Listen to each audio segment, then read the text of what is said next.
Well, today marks the release of weights for the Lexus Newmarket Handicap, Australia's premier sprint race. Neil Jennings is the senior handicapper who is responsible for allocating those weights. And Neil, why is it an important time of the year for you? Absolutely, it's the Melbourne Cup of Sprinters, and I had the challenge yet again of weighting our unbeaten champion of the world, Black Caviar. She won the race last year with 58 kilos in the quickest in history of the race, and she was most dominant in her victory. And this year, I've given her 61.5 kilos.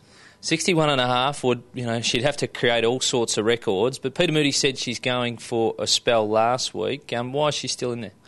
We gave Peter, in recent days, we've given Peter the opportunity to officially withdraw Black Caviar from the weights, although it's been Peter's preference to keep her in the weight, so that being the case, I had to allocate her a weight. But the fact she's still in there doesn't impact any other runners' weights? Not whatsoever. All horses that are weighted in the race are reflective of a true handicap scale. The weight you've given her, 61.5, do you think you could twist her arm a little bit to get her out of the paddock and go for 20 straight in the Newmarket? Wouldn't it be fantastic if she could create the 20th victory in what would be ultimate test to date, having to give significant weight to all of her rivals. We are talking about Black Caviar. She is a sensation, and that would be fantastic if Peter decided to go that way. Look, she's highly unlikely, but whilst she's still there, there's always a slim chance. Haylist is in the race. He's the second top weight. What have you given him, and what's the vibes you're getting about whether he'll run? Haylist, her arch rival, and an exceptional sprinter in his own right. Clearly, in my mind, is the second best sprinter in the world. He's got 58.5. He was a race morning scratching last year with 56.5. Since then, was very dominant in a Group 1 victory in Sydney, and has run second to the Great Mare on 3 occasions at Group 1 level. 58.5. My gut feel is that the door isn't completely shut on Haley, so it'd be lovely to see him there. As I said, he's exceptional. He returned in terrific order when winning the Lightning, running second in the Lightning Stakes the other day behind the Great Mare, and just hope that John McNair can keep him in one piece, because wouldn't it be fantastic to see the second best sprinter in the world try to create a sense of history himself by winning the 2012 Newmarket Handicap. Well, the bit you touched upon there, a sense of history for him too, because it's been a long time since we've seen a horse carry that kind of weight to victory. 1959 is the last horse that's carried more than 58 to victory, which was a horse called Gold Stakes. Hariba, the mighty sprinter from Mornington in 1995, ran second with the same weight, was very game in running second in the 1995 Newmarket Handicap with 58.5. Again, I think if they do decide that way, and let's hope they take up the challenge, he would clearly be the horse to beat. Rain Affair's the Sydney star, 9 on end. How did you get to his weight, and was he a tough assignment?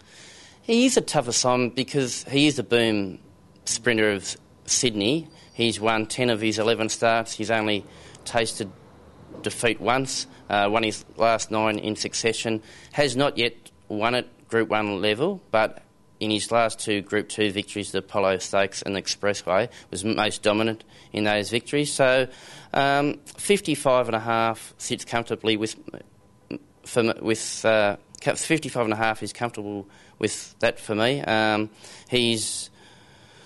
didn't want to get him any closer in the weights to some horses that have already run Group 1 races. In my mind, he possesses Group 1 ability. Hopefully Joe gets the track he's after on the 10th of March, decides to run, and we can see him acquit himself very well in the race. 3-year-olds have got an outstanding modern-day record in the race. There's a number still in the first acceptances. How'd you go weighting those, and who's the one there that perhaps might be the one to watch?